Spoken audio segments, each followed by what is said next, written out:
Hi, I'm Wayne Hockmeyer, and I'm going to do a demonstration of the Banjo Minnow and the various ways to fish it. But let's go to the boat first, and I will show you how to use the various products in the Banjo Fishing System kit and how to put them together. I have in my hands the three sizes of the Banjo Minnow. There is a small, there's a medium, and there's a large. Now, if I was going to fish the small Banjo Minnow, I would use 2 to 4 pound test. I really wouldn't like to go bigger than that. 6 would be the most. If I was going to do the medium size, that of course could be fished with 2 pound or 4 pound, but most people would fish this with 6, 8, or 10 pound test line. Most of the time, they would use a spinning rod and possibly a spin caster for these 2 small size minnows. The larger minnow can be fished with up to 12 pound test. That is a good size for the bait caster. The Banjo Minnow is used with a nose hook, and I'm going to show you how to put a nose hook together. The first thing you want to do is get a pair of needle nose pliers, and I like needle nose pliers because they're small at the tip and they enable me to work very easily. There are 2 types of corkscrews. There's a large size and a small size, and there are 2 sizes of hooks, a large size and a small size. There is a number 8 hook and there's a number 6 hook. The number 6 hook is the largest hook. You can put the larger size corkscrew on the smaller hook and vice versa. For the purposes of this demonstration, I'm going to use the larger number 6 hook because it's easier to see. The first thing I want to do is put the O-ring on the hook. So I slip it right over the point of the hook and down there. The next thing I want to do is take the big corkscrew and put that right next to the hook, right there. I want to then take a pair of needle nose pliers and close the opening on the corkscrew so that it will not come off the hook. I just pinch it closed. Next thing I want to do is put another black O-ring on the hook. I like to put the O-rings on each side to keep it in place so that the hook doesn't catch itself in the bait. Now, some people only use one on one side or the other, and actually some people don't even put them on a nose hook, but I like to help prevent the bait from hooking itself. Now that I have the hook tied to the line, I'm ready to attach the minnow. I just push it right in the front and screw it right in. And I put it sideways. The next thing I'm going to do is put on the Banjo weed guard. I take the rubber weed guard and I slip it in the eye of the hook. If the opening is a little too big, I take my pliers and sometimes I just crimp it to close it a little so that the weed guard doesn't pop out. Once I have the rubber band weed guard in the eye, I take it and I put it over 2 fingers like that, and I pull it up and set it behind the barb of the hook, and I've made the hook weedless. And now I'm ready to fish. I have in my hand a number 8 Banjo hook, and I'm going to now use the Banjo nose weight, and I'm going to show you how to assemble it. I simply take it, stick it on, take my needle nose pliers, and crimp it shut. I make sure that it won't come off. Now I'm ready to put the minnow onto the nose weight. Put the weed guard in place, and I'm ready to go fishing. I'm now going to show you how to rig a banjo jig to use with the Banjo Minnow. Take one of the O-rings, slip it right over the point of the hook. This side of the O-ring, I take my corkscrew and I pinch it closed. I'm going to use a medium-sized minnow and screw it right in. But this time I'm going to leave it in the vertical position so it will look like it's feeding as it comes across the bottom like that. I don't usually put this on its side. I like it where it's a feeding minnow as it goes across the bottom. Here's a trick. Always on any hook, make sure that the hook point is below the rubber band by feeling like this. And if you are going out and you ever find it popping off, if you take a pair of pliers and just twist this down, push the hook point down so it is just below the rubber band, the lower you push it, the more weedless it is. But usually when you hook it up, it'll be just right. I'm going to show you how to put a banjo rattle together.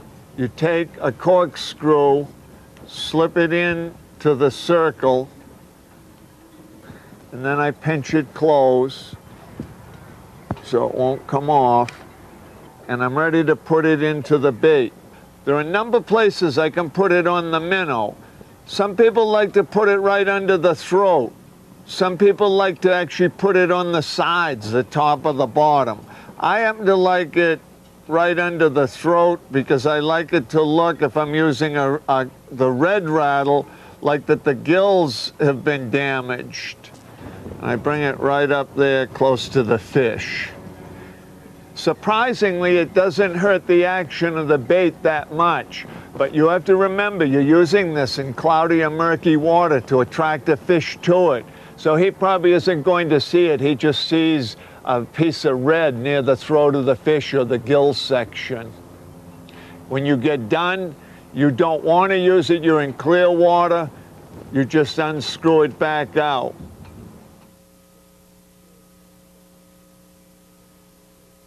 In the banjo fishing kit, there's a live bait hook.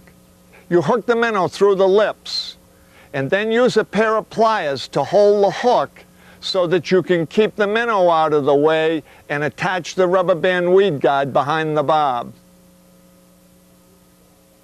Some people like to put on a black O-ring to keep the minnow positioned at the bottom of the hook. We're ready to go fishing now. The minnow is rigged and it's on a rod, and that is the first thing I'd like to address. You want to use a stiff rod, and by that I mean a very fast action tip. Not heavy, but fast action, because that way you can impart a lot of action to the minnow as opposed to a whippy or spongy type rod. I'm using 8-pound test and a medium-sized minnow, and the first 2 retrieves I'm going to use are reflex response type retrieves. The very first retrieve is what I call the skipping retrieve, or racing it over the top of the water like an escaping bait fish. I keep it up right on top, jumping out, going fast as can be, like it's trying to get away from another fish. I use the skipping retrieve on bluefish or when fish are very hungry and very active, and I can cover a lot of water with it and they will grab anything they see. But normally fish are not that aggressive, and I'm fishing other species of fish that want and need a slower retrieve. And that is the second retrieve, and I call it the swimming retrieve.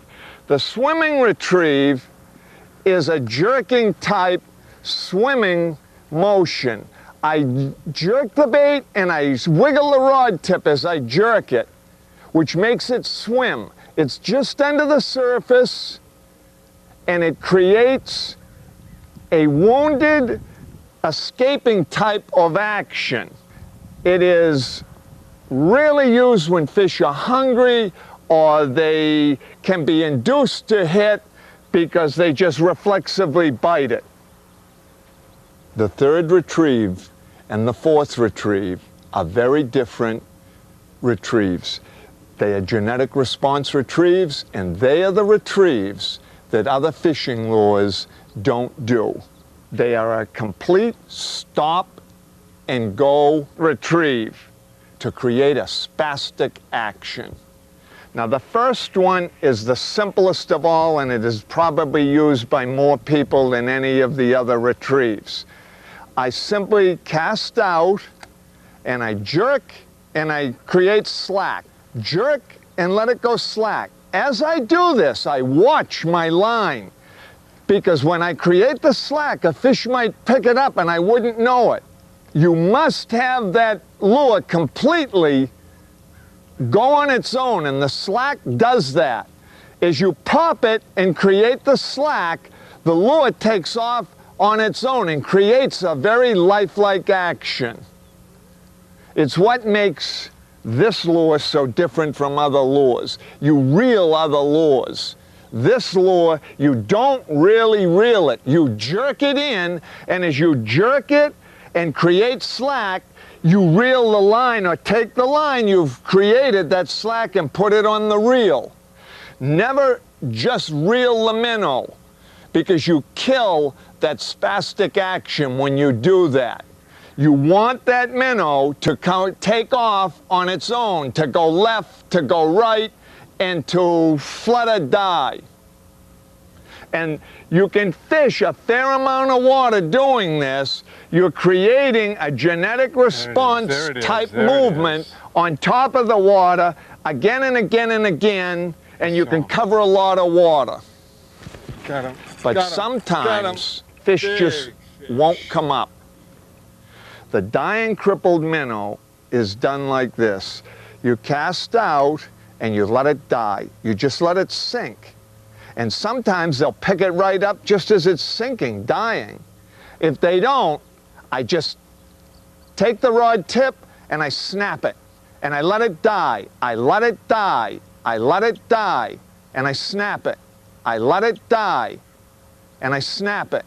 If I see that line move, because I might not feel it, I reel it tight until I feel the pressure, and then I pull on it, and I reel and pull without really a hard snapping strike. With the Banjo Minnow and the Banjo hook system, just a very long pulling strike will hook you more fish. Now, I've showed you 4 different types of retrieves: the skipping, the swimming retrieve, the crippled minnow retrieve, and the dying crippled minnow retrieve. As every fisherman knows, you have to have confidence in the bait you're using. And believe me when I tell you, the Banjo Minnow really does catch fish. It is a superior fishing lure. When I go fishing, the first thing I do is go high and fast. And by that I mean I want to cover a lot of water. I want to present the bait to as many fish as I possibly can. So I'm either skipping or swimming the minnow just as fast as I can do it and make it look lifelike. But if I don't get bites, I slow down. I start to slow down. So a lot of times I'll start with a skipping. I don't get bites, I'll go to the swimming. And if I don't get bites, I go to the crippled minnow retrieve, the jerk and stop, jerk and stop. But if I still don't get bites, it's noontime, it's hot, it's calm, fish aren't biting. Then I go to pure genetic response. I slow down and I go deep. And that is the key to fishing. I start high and fast, and I end at low and slow, depending on what the conditions present me with. And many days, you can be the only person catching fish because you're the only person fishing in this manner. Thanks for watching. I'm Wayne Hockmeyer for Banjo Fishing Systems. And good luck, and go out and catch a lot of big fish.